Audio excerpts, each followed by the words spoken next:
Bom dia, meus irmãos. Que prazer imenso para mim estar aqui de volta, para a gente concluir mais um estudo da palavra do Senhor, nosso Deus. Então, nós vamos concluir o estudo do Apocalipse capítulo 11, Nós vamos falar aqui verso por verso, certo? E trazer grandes entendimentos para cada um de nós. Então, o capítulo 11 fala das duas testemunhas. Essas duas testemunhas nós já entendemos que é o Antigo Testamento e o Novo Testamento. É a Bíblia que foi perseguida, e morta por esse período, por um sistema papal. Então, nós vamos se aprofundar mais aqui no conteúdo da palavra do Apocalipse e entendemos que o centro do Apocalipse é Cristo Jesus, é um livro de revelação. Então, nesse momento, eu convido você para a gente orar, falar com o nosso Deus, para que Ele traga entendimento e sabedoria para cada um de nós. Então, vamos falar com o nosso Deus. Senhor, nosso Deus e Pai Todo-Poderoso, Criador dos céus e da terra, queremos te agradecer por esse momento. São grandes momentos em nossas vidas e queremos te pedir as tuas bênçãos nesse trabalho que nós vamos realizar agora, em nome de Jesus. Amém. Amém, meus irmãos? São 3h45 da manhã. Grandes privilégios que meu Deus tem me dado, estar aqui mais uma vez para estudar e passar grandes informações para cada um de nós. Então, meus irmãos, aqui na minha última fala, no primeiro vídeo que eu gravei, nós estávamos falando desse sistema, Sistema papal que se estabeleceu ali no ano 538 e ele vem até o ano 1798, 12 séculos, 1260 anos. Dois tempos, dois tempos e metade de um tempo, 3 anos e meio, certo? Baseado em Daniel 7:25, certo, meus irmãos?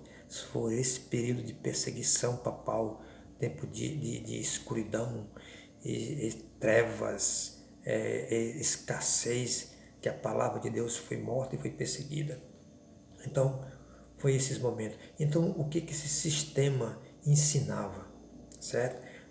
Esse sistema, eles ensinava, certo? A tradição, os dogmas, os costumes da igreja. Então, eles tinham a tradição num patamar que estava além da palavra de Deus. Então, era a tradição que a igreja colocava em primeiro plano, em primeiro lugar. Por exemplo, confissão auricular, pagar pelos seus pecados.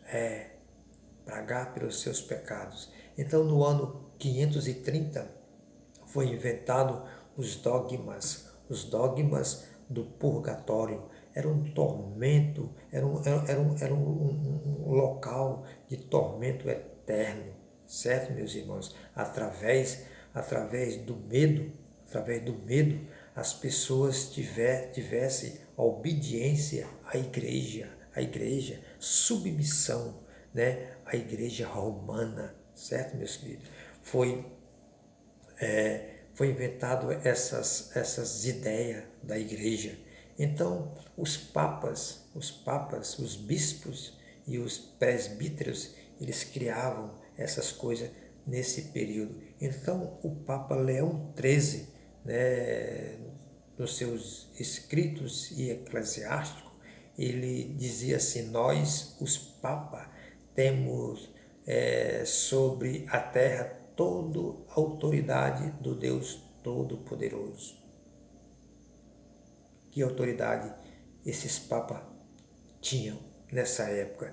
Então eles criaram muitas coisas, criaram santos para cada tipo de coisa. Santo São Pedro, São Paulo, São João, Santa Ana, Santa Helena, muitos dos santos para todo tipo. Esse santo era venerável, certo? Eram santos que precisavam de adoração, de buscar esse santo. Está entendendo, meus irmãos? E os bispos e os presbíteros, eles tinha uma ordem, né? Tinha o poder de perdoar pecados. Isso é uma blasfêmia contra a palavra de Deus. Só Deus tem esse poder de perdoar pecado. Então esse sistema se estabeleceu com essa ideia. Então, meus queridos, com tudo isso, com todas essas coisas, né, criou revolta no coração de um monge, de um sacerdote chamado Martinho Lutero. Então, Martinho Lutero dá o seu início aqui numa data 31 de outubro de 1517, onde nasce ali a reforma protestante. Então dá o início aqui à reforma. Então Lutero aqui, ele foi perseguido, esse sacerdote, esse monge aqui, ele foi perseguido pela igreja, pelo papado, porque não concordava com a ideia da igreja. Então Lutero aqui, ele foi ali, houve ali uma perseguição, né? Houve a igreja estava excomungando Lutero e uma bula papal ali foi feita, né? Excomungando Lutero. E ele teve que dar uma resposta, meus queridos, para a igreja, né? E ele foi para uma cidade chamada Uiorime, certo? Lá em Uiorime, ele se posicionou ao lado da Bíblia, ao lado da palavra, começou a estudar a Bíblia. Então ele passa um tempo, mas seus amigos, né, sequestraram Lutero para Wittenberg, certo? Lá para proteger a sua vida. Então em Wittenberg ele passa 10 meses e 15 dias, certo? Nesse castelo, né, estudando a Bíblia. Então, enquanto a igreja pensava que Lutero tinha desaparecido, estava morto, então Lutero estava traduzindo ali a Bíblia, o Novo Testamento, para a língua alemã. Enquanto as pessoas, os papas e os bispos pensavam que Lutero tinha desaparecido, estava morto, então a Bíblia estava chegando ali no comércio, né? O Novo Testamento estava chegando no comércio de Wittenberg ali na Alemanha. Então foi esse período aqui de perseguição contra esse monge, contra esse sacerdote. Então esse homem foi perseguido, né? Perseguido por esse sistema papal. Então Lutero defendia a Bíblia, a palavra de Deus, somente a palavra de Deus, meus irmãos. Então aqui temos muitos textos que falam sobre a palavra de Deus. Veja aqui um texto aqui que fala aqui, né, que o próprio Jesus, né, leva eu e você aqui para esse texto, Mateus capítulo 22 e o verso 29, diz assim, Jesus disse, né, errais por não conhecer as Escrituras. Então esse sistema, né, errou muito na história porque não conhecia, né, não se aprofundava dentro da palavra de Deus. Então Jesus estava dizendo aqui, errais por não conhecer as Escrituras e nem o poder de Deus. Então esse sistema aqui se estabeleceu, meus queridos. Outro aqui, 2 Timóteo 3,16 diz, toda a Escritura é inspirada por Deus e útil para o ensino e para a repreensão e para a correção e educação na justiça. Então a palavra de Deus é que nos corrige, é que nos educa, é que nos prepara para uma nova vida. Então aqui Paulo aqui está nos levando a palavra de Deus. Meus irmãos, esse livro aqui tem que ser estudado, tem que ser examinado. E nós temos que, essa aqui é a fonte de vida, não a tradição. Então nós temos que vir para esse livro, voltar para esse livro, ter todo esse conteúdo. E Jesus diz mais aqui, em João 5,39, ele diz assim, examinai as Escrituras, examinai as Escrituras e julgais ter nela a vida eterna, e são elas mesmas que testificam de mim. Então o próprio Jesus está nos levando à palavra. A palavra de Deus é o testemunho de Jesus. Então a Bíblia é o testemunho de Jesus, são essas São essas testemunhas que estão sendo perseguidas aqui por esse sistema. Vocês estão me compreendendo, meus irmãos? Então, o salmista também escreve um salmo poderoso, no Salmo 119 e o verso 105, ele diz assim: lâmpada para os meus pés é a tua palavra e luz para os meus caminhos. Então, o salmista está nos informando que a Bíblia é uma lâmpada acesa, ela é uma luz que nos leva a um caminho que é o próprio Jesus Cristo. Então, em João 8,12, Jesus diz: eu sou a luz do mundo, quem me segue não anda em trevas, pelo contrário, conhece a vida eterna. Então, meus queridos, é a palavra de Deus que nós temos que exaltar, é a palavra de Deus que nós temos que ficar diante dessa palavra da Bíblia, não a tradição, certo? A tradição aqui é uma mentira, é um plano satânico, levando as pessoas, lubriando as mentes das pessoas a um caminho errado. Então, por isso que Lutero se levanta ali, né, no dia 31 de outubro de 1517. Então, não foi só Lutero que dá início aqui a reforma. Várias pessoas na história nós temos aqui sobre a reforma protestante, né, os dogmas que foram criados nesse sistema. Então nós temos ali o Wycliffe, né, onde ele traduz ali a Vulgata para o inglês, onde a Bíblia era acorrentada, onde a Bíblia era presa, ninguém tinha acesso à palavra. Então o Wycliffe, certo, ele traduz a Vulgata latina para o inglês. Então temos muitas pessoas como John Russo ou John Hus, né? John Hus, ele nasce ali em 1483, certo? E ele foi sentenciado à fogueira em 1415, porque não aceitava a ideia do papado. Então foi tudo isso, meus queridos. Então John Hus, ele dizia assim, no momento que foram queimar John Hus, e ele falava assim, ele dizia: vocês podem calar a voz desse ganso. Hans significa ganso.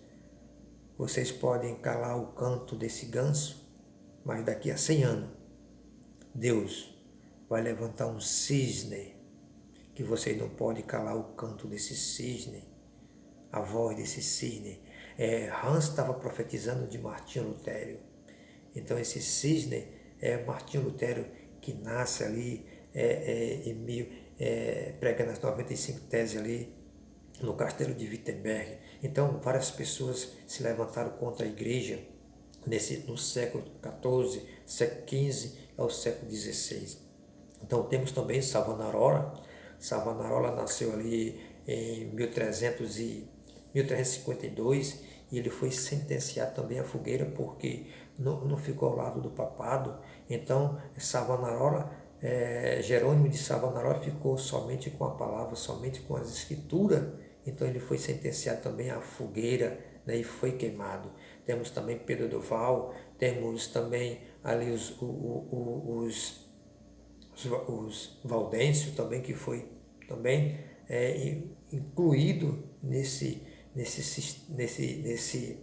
perseguição, né? Nós temos Jerônimo de Praga também, que foi sentenciado também à fogueira por não aceitar a ideia do papado. Então várias pessoas, meus queridos, que foram mortas, levadas à fogueira porque não aceitavam a ideia do papado. Nós temos também Zwingli. Zwingli foi um grande homem, estudioso da palavra de Deus, nasceu ali em Zurique, na Suíça, entendeu? Também foi levado também à fogueira por não aceitar por não aceitar a ideia do papado. Então esse sistema matou muitas pessoas por não aceitar a ideia deles, que eles criavam, que eles diziam, certo? Era tradição, era os dogmas, eram os costumes da igreja. Então foi tudo isso que aconteceu na Idade Média, tempo de escassez e escuridão, certo, meus irmãos? Foram 12 séculos de perseguição. A Bíblia foi oculta das pessoas, mas mesmo assim, Deus teve o seu povo fiel. E de uma forma ou de outra, mantiveram acesa a chama da verdade. Por exemplo, nós temos aqui os valdenses, os valdenses, eles estudavam a Bíblia na escola de Bárbaras, certo? Escola de pastores valdenses.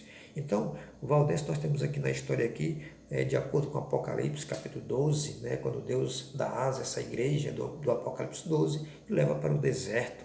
Então, no final desse período, essa igreja começa a aparecer nas grutas, nas cavernas, pregando o Evangelho eterno.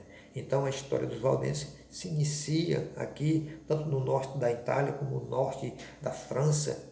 Esse povo era um povo, numerosos, certo? Então, aqui nasce aqui esse povo que ficaram também ao lado da verdade, mas esse sistema também perseguiu os valdenses e o mataram.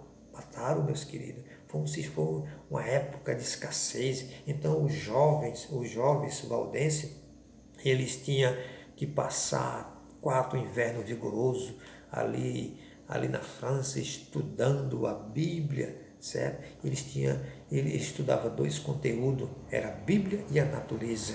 Então, através da Bíblia e a natureza, ele se preparava para ser pastores valdêncios, meus queridos, se preparava para ser pastores valdêncios. Então, os valdêncios tiveram a tradução da Bíblia para a própria língua, sua própria língua, muito antes de Wycliffe fazer ali a tradução, a primeira tradução para o inglês, ou Lutero também para o alemão. Então, surgiu tudo isso aqui nesse século, a partir do século XVI. Então, vamos para a Bíblia ler mais um verso, meus queridos.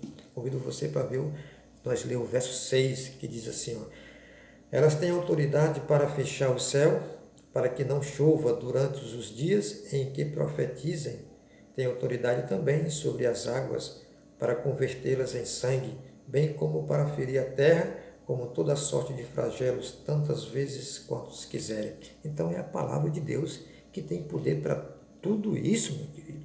Não a tradição, não os dogmas, não os costumes. A Bíblia aqui está me dizendo que ela tem autoridade para fechar até o céu, meus queridos. E ela tem autoridade também para profetizar. É o nosso ideal de profetizar, de pregar, de interpretar a palavra de Deus. Ela também tem autoridade de transformar as águas em sangue, certo, meus queridos? Lembra ali do Egito, certo? Das 10 pragas que estavam caindo sobre ali a terra do Egito. Então a terra também foi ferida ali, foi ferida pelas pragas. Então, nós temos aqui as 10 pragas que caiu ali no Egito. Deus usando aqui o seu profeta, esse homem, Moisés, certo? Era um porta-voz de Deus para levar a mensagem dele até o faraó, E enquanto mais caía as pragas, o coração de faraó endurecia. Então ali era a graça do Senhor Deus trabalhando na mente daquele rei para que ele se desprendesse daquela vida espiritual, aquela cegueira espiritual. Então as pragas eram uma bênção de Deus trabalhando na vida daquele rei, para que aquele rei começasse a enxergar, tivesse uma visão, uma visão de Deus. Mas quanto mais as pragas caíam, mais o seu coração endurecia.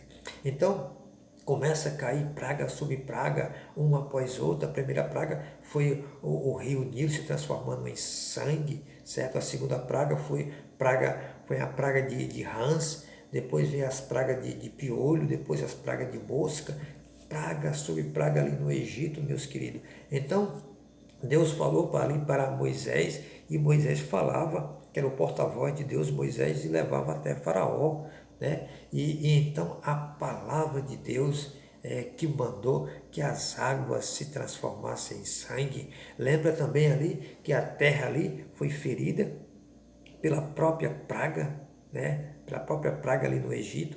Lembra que vieram as primeiras pragas, certo? Que foi as águas ali se transformando em sangue. E a segunda, que eu já te falei aqui, que foi a praga de rãs. Então vieram praga sobre praga, Deus trabalhando ali para desprender a vida daquele rei, mas não foi suficiente, meus irmãos. Então, o rei estava com uma cegueira tão grande, uma cegueira espiritual, que não deu espaço para Jesus. Então essas pragas aconteciam porque a boca do Senhor tinha dito. Né? Então a palavra de Deus, a palavra do Senhor tem um poder para fazer tudo isso, meus queridos. É a palavra que tem esse poder, certo? Dessas coisas acontecer. Lembra ali de João capítulo 11, quando Jesus entra ali em Betânia, certo? A Bíblia diz que o amigo de Jesus, Lázaro,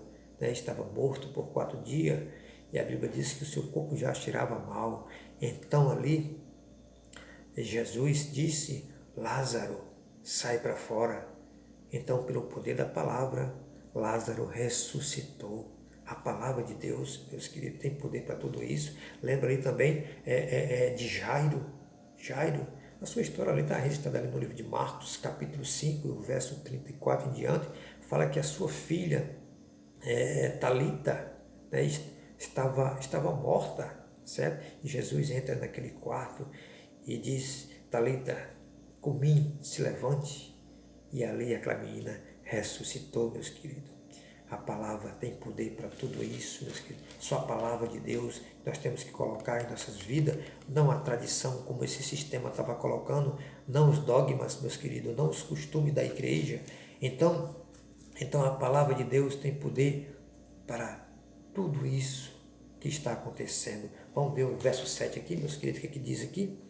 O verso 7 diz assim: quando tiveres então concluído o testemunho que deve dar a besta que surge do abismo, pelejará contra elas e a vencerá e as matará. E o verso 8 diz assim: o seu cadáver ficará estirado na praça da grande cidade, que espiritualmente se chama Sodoma, e o Egito, onde também o seu Senhor foi crucificado. Primeiro ela profetiza Arão. Nós temos aqui uma linha profética. Por quanto tempo? Nós entendemos aqui que esse período foi 1260 anos de perseguição papal. 12 séculos de perseguição. Agora o verso 7, meus queridos, está dizendo aqui, ó. O verso 7 está me dizendo, quando elas tiverem concluído o testemunho, ou seja, passado esse período, certo? Terminou os 1260 anos. A besta que surge aqui do abismo, pelejará contra ela e a vencerá e as matará, e o seu cadáver ficará estendido na praça, na grande cidade que espiritualmente se chama Sodoma e o Egito, aonde o seu Senhor foi crucificado, meus queridos. O texto aqui é muito profundo, muito conteúdo, a temática do Apocalipse. Primeiro detalhe aqui, meus queridos, quando for concluído os 1260 anos, quando terminou esse período, 1798, chegamos ao final, certo? Começando em 538 e chegamos em 1798, foi o final. Fala da prisão do Papa Pio VI. Estão lembrados, meus queridos? Já foi também colocado aqui. Então, o Papa Pio VI foi preso pela ordem de Napoleão Bonaparte, pelo seu general Berthier. Então, o Papa Pio VI foi levado para a prisão lá na França, e lá ele morre. Ou seja, o Apocalipse aqui, meus queridos, está me dizendo, concluído, né, o testemunho que darão os 1798. Aqui terminou o período que as duas testemunhas, meus queridos, profetizarão. A besta que surge do abismo pelejará contra ela e vencerá e as matará. Então esse período aqui foi concluído, né, das duas testemunhas, esse período de 1260 anos onde as duas testemunhas aqui foram perseguidas e mortas, né? Quem é a besta? Quem é aqui a besta que surge do abismo, certo? Quem odeia a palavra de Deus? Quem é que quer destruir, meus irmãos, a palavra de Deus? Não é o próprio Satanás? Não é o diabo que quer destruir? A palavra de Deus aqui foi perseguida por 12 séculos e ela foi morta, meus queridos. Quem o diabo usou? O diabo usou um sistema. Quem é esse sistema que foi usado? O sistema papal. O diabo usa as pessoas, certo? Para atacar a palavra de Deus. Então, as duas testemunhas aqui do Apocalipse capítulo 11, ela foi perseguida e ela foi morta. Então, aqui o diabo usou pessoas, meus queridos. Aqui está dizendo, e elas ficará estirada na praça, na grande cidade, que espiritualmente se chama Sodoma e o Egito. Por que aqui aparece essa expressão aqui, Sodoma e o Egito, onde também o seu Senhor foi crucificado? Nós entendemos, meus queridos, que Jesus não foi crucificado em Sodoma e nem no Egito, certo? Jesus, ele foi crucificado em Jerusalém, tá lembrado? Então, não foi Sodoma e não foi também no Egito. Então, o que é que esses versos querem nos dizer? O que é que esse verso 7 e 8 está nos dizendo? Certo, meus irmãos? Sodoma foi aqui uma cidade conhecida, meus queridos, por sua licenciosidade. Lembra ali de Sodoma? As pessoas eram promíscuas, tão promíscuas, meus irmãos, quando Ló recebeu ali os 2 anjos em sua casa, certo? Os homens da cidade vieram atrás desses anjos, meus queridos, e eles queriam ter relações sexuais com os anjos, meus queridos. Que loucura, né? Sodoma era tão imoral, Sodoma era tão promíscua que Deus teve que intervir, né? Aqui a sua história. A mão do Senhor aqui foi usada para parar essa história, essa cidade que era tão promíscua, que era tão cruel. A mão do Senhor veio. Então Sodoma era caracterizado por sua licenciosidade. E o Egito? O Egito foi a nação do mundo, meus queridos, que mais se opôs a Deus. Lembra ali das pragas que eu estava falando? Pragas sobre pragas, o que acontecia ali no Egito, certo? Então, as pragas que caíam no Egito era para que Faraó alcançasse a graça de Deus. Então, as 10 pragas, praga após pragas, certo? Até chegar à última praga, que foi a morte dos primogênitos. Então, era a graça do Senhor Jesus na vida daquele rei. Porque o povo do Egito resistia, o povo duvidava, da insistência de Deus. Faraó, ele dizia assim: quem é Deus que vem até aqui me atrapalhar? Então, o Egito, meus queridos, não aceitava a insistência de Deus, certo? Sodoma, por sua licenciosidade. Então, essas duas cidades, Sodoma e o Egito, certo, meus queridos, estão sendo aqui no Apocalipse capítulo 11, certo? Estão sendo usadas como uma figura para a outra cidade. Quem é a outra cidade que entra aqui em cena, meus queridos? A França. A França está aqui, meus queridos. Então a França, a palavra de Deus também foi perseguida e foi morta por um período de 3 anos e meio. Então, meus queridos, a palavra de Deus aqui na França também foi morta. E nós vamos entrar nesse assunto, mas o nosso tempo não dá. Vai ficar para o outro vídeo. E eu convido você para que você esteja aqui nesse canal, que nós vamos trazer a terceira parte desse vídeo. E eu convido você, meus queridos, para que você não perca, porque a história continua e nós vamos chegar no final dela e vai ser muitas informações. Então, nesse momento, eu quero orar com você, para que Deus nos abençoe, para que Deus traga entendimento e sabedoria para cada um de nós. Senhor nosso Deus, Pai querido, nós queremos te agradecer por esses momentos ao estudar a Tua Palavra. Tanto conteúdo, nós estudamos aqui, tantas informações. Queremos te pedir a Tua graça na vida dos irmãos que vão estudar e vão entender na história o que aconteceu, o que esse sistema fez na Idade Média, matando as pessoas por não aceitar a ideia, a tradição, os dogmas e os costumes da igreja.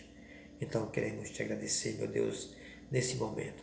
Queremos te pedir as tuas bênçãos na vida de cada um de nós. Então te pedimos em nome do Senhor Jesus. Amém. Até lá.